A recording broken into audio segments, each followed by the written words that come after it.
भैया light of कर दीजिए।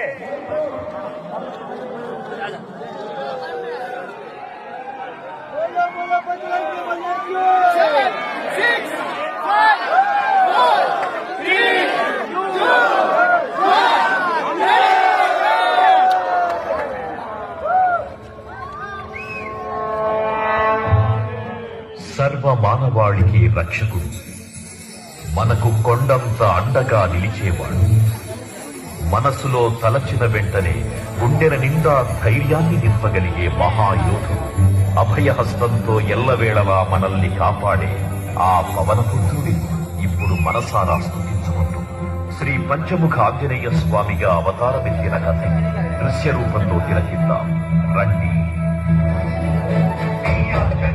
ప్రసన్నాంజనేయం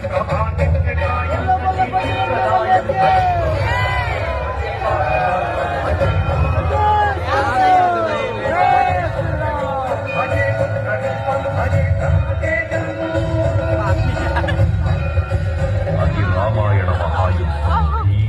శ్రీరామచంద్రుని సారథ్యం వానర సైన్యంతో విజృంభిస్తూ లక్ష్మణస్వామి తనతో పోరాటం చేస్తున్న రావణుడి కుమారుడు ఇంద్రజిత్ తలని బాణంతో ఒక్క వేటుతో వేరు చేశాడు.